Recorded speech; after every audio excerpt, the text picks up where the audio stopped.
बारिश में घेवर खाने वाला ससुराल।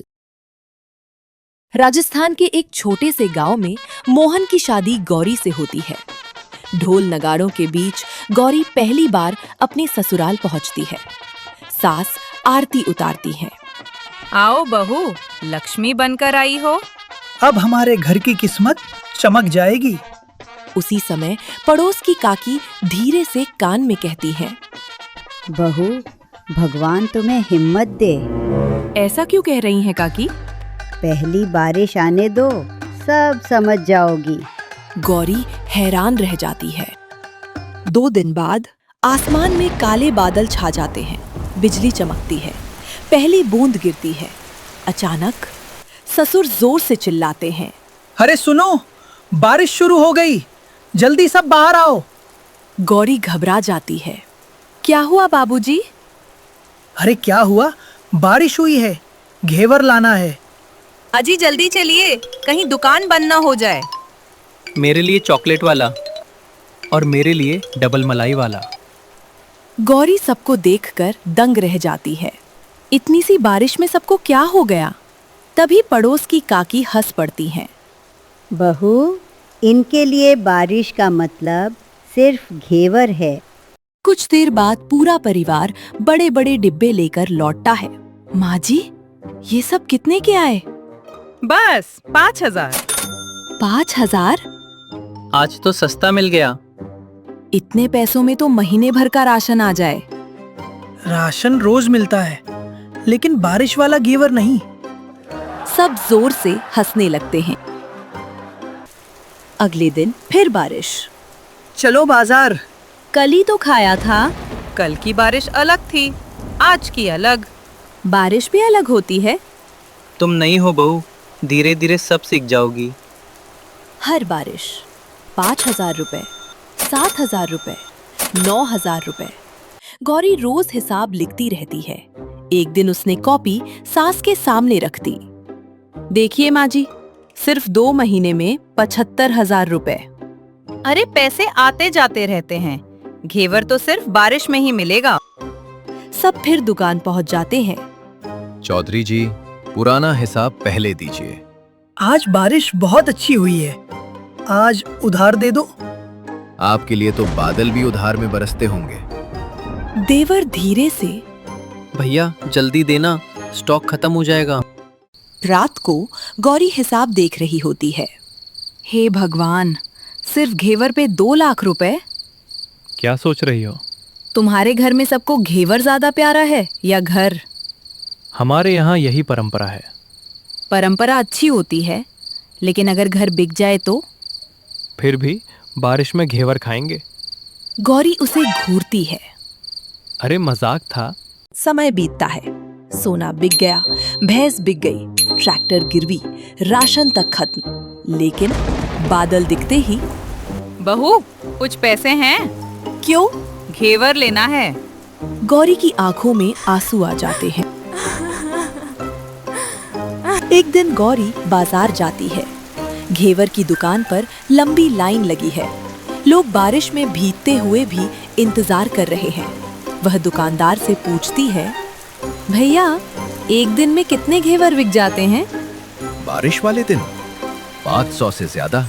इतने लोग खरीद रहे हैं तो हम सिर्फ खा क्यों रहे हैं? उसकी आंखों में नई चमक आ जाती है। यहीं से गौरी के दिमाग में एक ऐसा विचार जन्म लेता है जो इस परिवार की किस्मत बदलने वाला था। गौरी घर लौटती है। उसके चेहरे पर आत्मविश्वास साफ दिखाई देता है। रात को सब लोग सूखी रोटी और आलू की सब्जी खा रहे होते हैं।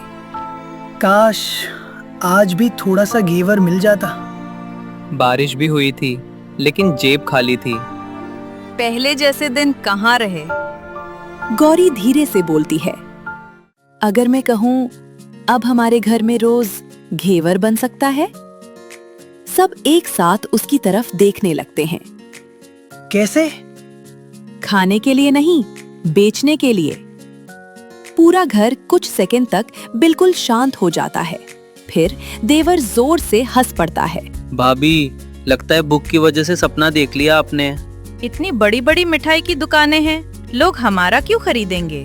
मुझे तो बहू की बात सही लग रही है। कोशिश करने में क्या जाता है। ठीक है, लेकिन घर में पैसा नहीं है।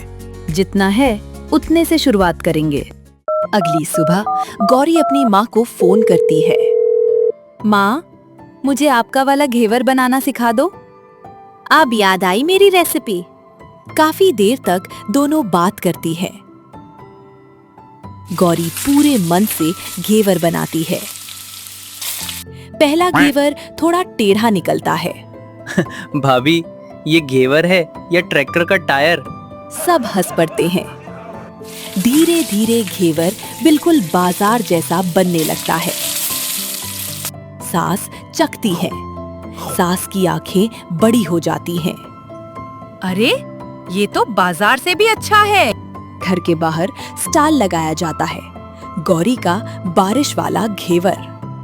पहला ग्राहक आता है। बहू, सुना है नया घेवर बना रही हो। जी काका, एक बार खाकर देखिए। ग्राहक एक टुकड़ा खाता है। कुछ सेकंड तक कुछ नहीं बोलता। सबकी सांसें अटक जाती हैं। फिर अचानक, अरे वाह, 10 पैकेट बना दो। गौरी खुशी से मुस्कुरा देती है। आधा घंटा भी नहीं बीतता, पूरे गांव में खबर फैल जाती है। चौधरी के घर का घेवर बहुत स्वादिष्ट है। लोग लाइन लगाकर आने लगते हैं। मेरे लिए 4 किलो। मेरे रिश्तेदार शहर जा रहे हैं, 10 डिब्बे पैक कर दो। मेरे लिए 5 डब्बे पैक कर दो। भाभी, इतने लोगों को कैसे संभाले? घबराओ मत, सब मिलकर काम करेंगे। शाम तक एक भी घेवर नहीं बचता। बहू, हमारे लिए? गौरी हंसती है। सब बिक गए। मतलब हम अपने ही घर का घेवर नहीं खा सकते? खा सकते हैं, लेकिन पहले ग्राहक। ये कैसा नियम है? जिससे घर चलता है वही नियम है। गौरी एक कपड़े की थैली ससुर के हाथ में देती है। ये क्या है? आज की कमाई 18,500 रुपए। इतने पैसे? पहले हम बारिश में पैसा खर्च करते थे, आज बारिश ने पैसा कमाया है। ससुर की आंखों में आंसू आ जाते हैं। अगले दिन गौरी सबकी ड्यूटी तय करती है। माँ जी, आप चाशनी बनाइए। बाबूजी, आप घोल तैयार कीजिए। देवर, डिलीवरी तुम्हारी। और खाने का? ड्यूटी खत्म तब मिलेगा। सब हंस पड़ते हैं। कुछ दिनों बाद एक शहर का मिठाई व्यापारी आता है। वह घेवर खाता है। बहन, ऐसा स्वाद मैंने कहीं नहीं खाया। धन्यवाद। अगर तुम तैयार हो तो हर महीने 5,000 घेवर चाहिए। भाभी, ये सपना तो नहीं? 1 साल बाद फिर पहली बारिश होती है। पहली बूंद गिरते ही ससुर आदत से मजबूर होकर चिल्लाते हैं, जल्दी घेवर। फिर अचानक रुक जाते हैं। अरे नहीं, पहले ग्राहकों के ऑर्डर पूरे करो। पूरा परिवार हंस पड़ता है। बाबूजी, अब तो आप बदल गए। पहले बारिश देखकर भूख लगती थी, अब कारोबार याद आता है। गौरी मुस्कुराते हुए एक प्लेट लेकर आती है। ये परिवार वाला स्पेशल घेवर है। सब एक साथ बैठकर खाने लगते हैं। आज इसका स्वाद कुछ अलग है। क्योंकि इसमें सिर्फ चीनी नहीं, हमारी मेहनत भी मिली है। ससुर एक टुकड़ा खाते हैं और भावुक होकर कहते हैं, जिस घेवर ने हमें कंगाल बनाया था, उसी घेवर ने हमें फिर से खड़ा कर दिया। गलती घेवर की नहीं थी बाबूजी, गलती हमारी सोच की थी। जब सिर्फ खाने की सोची तब नुकसान हुआ, जब कमाने की सोची तब बरकत आ गई। बारिश की फुहारों के बीच पूरा परिवार एक साथ बैठकर अपने हाथों से बनाए हुए घेवर का स्वाद लेता है। शौक तभी तक अच्छे लगते हैं जब तक वे हमारी जरूरतों पर भारी ना पड़े। लेकिन वही शौक अगर मेहनत और समझदारी के साथ व्यवसाय बन जाए तो वही परिवार की सबसे बड़ी ताकत बन सकता है।